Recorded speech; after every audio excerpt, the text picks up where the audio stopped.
सतगुरु की साजी नवाजी। गुरु प्यारी सात संगत जी। बड़े ही प्रेम और सत्कार से बोलिए धन्यंकार जी। प्यारी सात संगत जी, आज का टॉपिक है बी स्ट्रांग, मजबूत बनिए।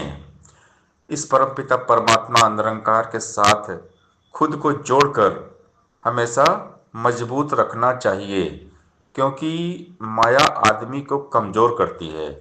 जब भी हमारा मन इस मोह माया में खो जाता है, चाहे मोह माया के रूप कई प्रकार के होते हैं, कोई भी रूप हमारे घर परिवार में या हमारे किसी भी काम धंधे बिजनेस व्यापार में या कहीं भी एक मायावी रूप, जब वहाँ पर हमारा अटैचमेंट हो जाता है, मोह माया से लगाव हो जाता है, तो उस वक्त हमारा जो माइंड है ना बहुत कमज़ोर हो जाता है।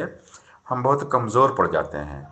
लेकिन जैसे ही हम परमात्मा के साथ जुड़ते हैं, बहुत पावरफुल होते हैं, क्योंकि पावर है निरंकार, शक्ति है निरंकार।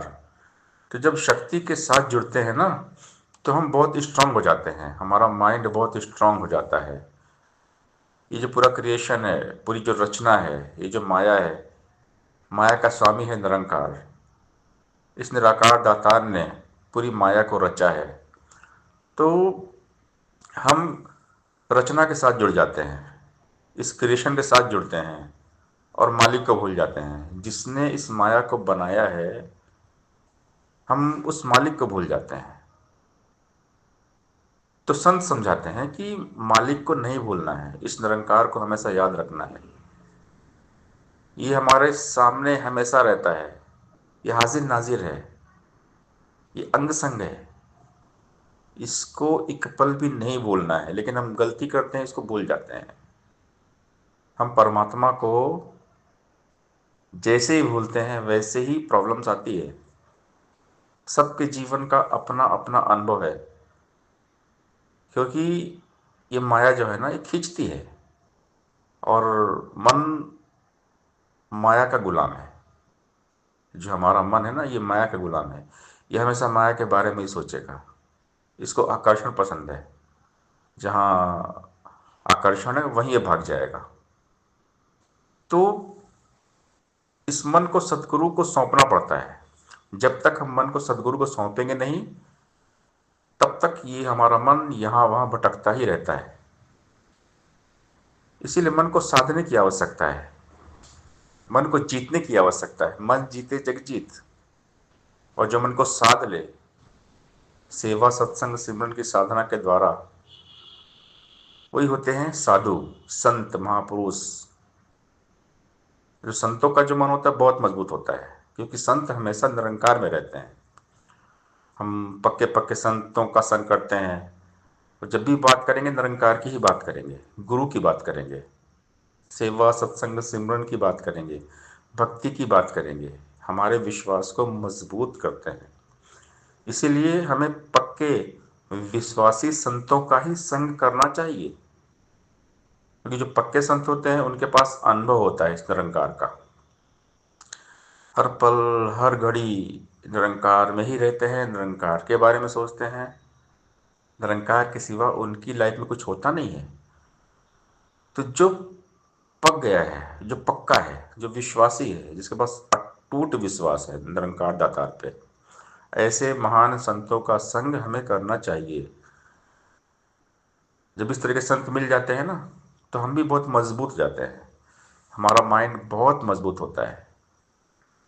तो सत्संग में जब जाते हैं, तो महात्माओं के अनुभव सुनने को मिलते हैं। बहुत महान महान संत आते हैं, अपने अनुभव बताते हैं, अपने जीवन का अनुभव बताते हैं। और जब भी महात्माओं से मिले तो उनसे हम पूछें कि महात्मा जी आपका अनुभव बताइए। आपने जब से ज्ञान लिया है, तब से लेके आज तक आपका एक्सपीरियंस क्या रहा निरंकार के साथ, तो महात्मा बताएंगे। तो अब्दास का भी अनुभव है। 30 जुलाई सन 2000 उदास ने मुंबई चेंबूर भवन, संत निरंकारी भवन चेंबूर से दास ने ज्ञान लिया था। और अभी 2025 चल रहा है। तो ये 25 साल का एक अनुभव दास के पास में दातार ने दिया है। तो बहुत सारे उतार चढ़ाव भी आए, और सबसे बड़ी बात कि एक नया जीवन मिलता है। जब ब्रह्म ज्ञान होता है तो एक नया जीवन मिलता है।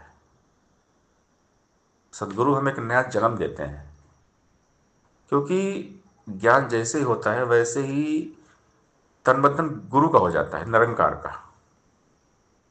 जब तक ज्ञान नहीं होता है तब तक तो हम अपने मन के मुताबिक लाइफ को जीते हैं, लेकिन जैसे ही ज्ञान होता है ना, फिर ये लाइफ जो है गुरु की हो जाती है, गुरु के मुताबिक चलती है। पहले हमारे मन के मुताबिक चलती है, लेकिन ज्ञान के बाद गुरु के मुताबिक चलती है। फिर गुरु हमें, ये निरंकार हमें निखारते हैं, सजाते हैं, संवारते हैं, क्योंकि ये हमको जान जाते हैं, ये तो पहले भी हमको जानते ही थे। अब हम इनको जान गए, अब हमारी यारी हो गई, दोस्ती हो गई परमात्मा के साथ में। हमने इनको फील किया, इनको महसूस कर लिया। तो फिर क्या होता है कि निरंकार प्रभु हमको पकड़ लेते हैं, गुरु निरंकार पकड़ लेते हैं, और फिर हम भटक सकते नहीं हैं, क्योंकि परमात्मा की पकड़ बहुत मजबूत होती है, सतगुरु की पकड़ बहुत ही मजबूत होती है। और जब परमात्मा पकड़ते हैं ना तो हमें बनाते हैं मजबूत। परमात्मा हमें भटकने देते ही नहीं है। अगर हम दाएं बाएं कभी कोशिश भी करेंगे ना ज्ञान लेने के बाद, तो प्रभु फिर से पकड़ते हैं, क्योंकि प्रभु हमें प्यार करते हैं। और अगर हमने जानबूझ के गलती की, ज्ञानी भी जो छोड़े भक्ति सौ सौ गोते खाते हैं, अगर हमने सत्संग सेवा से मन छोड़ दिया तो फिर धक्के ही धक्के हैं, धोखे ही धोखे हैं, ठोकरे ही ठोकरे हैं।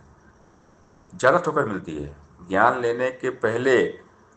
जो हमने ठोकरें खाई है ना, अगर ज्ञान लेने के बाद हम सत्संग सेवा सिमरन छोड़ते हैं, निरंकार को भूलते हैं, तो उससे भी ज़्यादा ठोकर मिलती है। ये दास का एक्सपीरियंस अनुभव है, क्योंकि दास ने सारे अनुभव लिए हैं लाइफ में।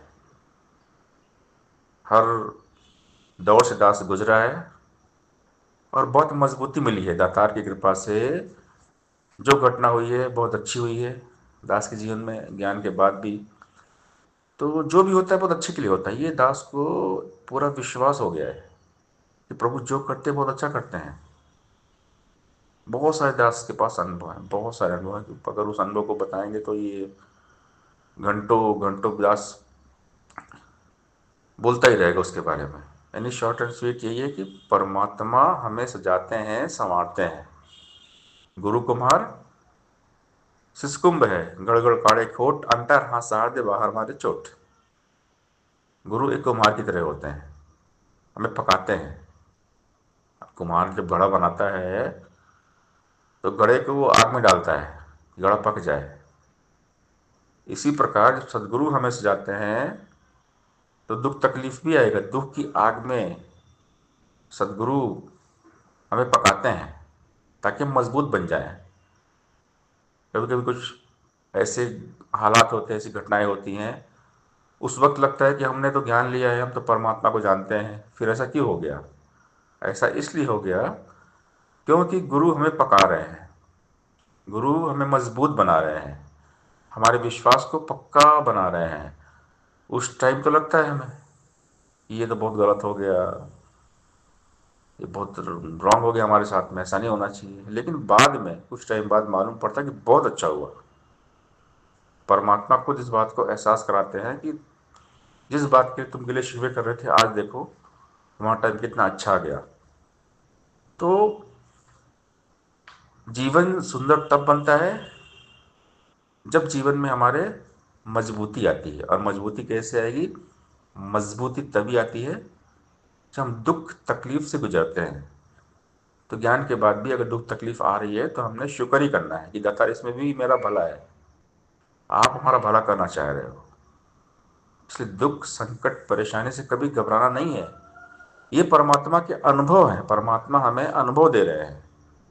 सोना जब आग में जलता है, पिघलता है, तभी जाके वो चमकता है। कोयले पे जब प्रेशर पड़ता है तब वो कोयला बन जाता है कोहिनूर।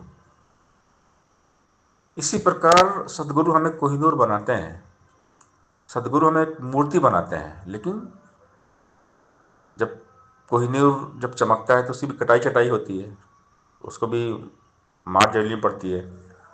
और एक मूर्ति जब पत्थर मूर्ति बनता है तो उसको भी झेलना पड़ता है, छेनी हथौड़ी की मार झेलना पड़ता है, सहना पड़ता है, दुख दर्द सहेगा तभी तो मूर्ति बनेगा। तो हमारा हाल भी यही है। अगर हमारी लाइफ में दुख तकलीफ पेन आ रहे हैं, ऐसा दौर आ रहा है जो हमें अच्छा नहीं लग रहा है, तो हमने शुक्र करना है, दातार तेरा भाना मीठा लागे, आप जो करोगे बहुत अच्छा करोगे। ये रजा, रब की रजा में जिनका पूरा ईमान है उनके लिए ज़िंदगी आसान है। परमात्मा हमें मजबूत बना रहे हैं, हर घटना में मजबूती है, और जब तक दुख नहीं मिलेगा तब तक हम मजबूत बनेंगे नहीं। स्कूल में जब हम पढ़ते हैं तो टीचर हमें डांटते हैं, मारते भी हैं, तब तो जाके हम डिग्री हासिल करते हैं, डॉक्टर बनते हैं, कलेक्टर बनते हैं, जज बनते हैं, बड़े अधिकारी बनते हैं, क्योंकि हमने स्कूल में मार खाई है ना। अगर टीचर मारेंगे नहीं, हम मार के डर से स्कूल नहीं जाएंगे, पढ़ेंगे नहीं, तो हम कैसे डिग्री हासिल करेंगे। तो हर जगह सिस्टम यही है, इंदिरा का दातार गुरु हमें मजबूत बनाते हैं, और मजबूत बनाने के लिए परमात्मा को जो अच्छा लगता है परमात्मा वही हमारे साथ करते हैं। तो हमने होना है सरेंडर। अगर जीवन को मजबूत बनाना है तो निरंकार के हवाले होना पड़ेगा, निरंकार के साथ हमेशा हर हाल में हमको जुड़ना पड़ेगा। तो हमेशा खुद को मजबूत बनाना है, बी स्ट्रांग। परमात्मा के साथ जुड़ना है। अगर माया के साथ जुड़ेंगे तो बहुत कमज़ोर पड़ जाएंगे, हम बहुत कमज़ोर हो जाएंगे। माया आदमी को कमज़ोर करती है। परमात्मा से जब जुड़ते हैं तो बहुत मजबूत होते हैं, बहुत शक्तिशाली बन जाते हैं, हमारा माइंड बहुत पावरफुल होता है। इसलिए खुद को मजबूत बनाएं, बी स्ट्रांग। सत्संगत जी, प्यार प्यार से बोलिए, धन्यंकार जी।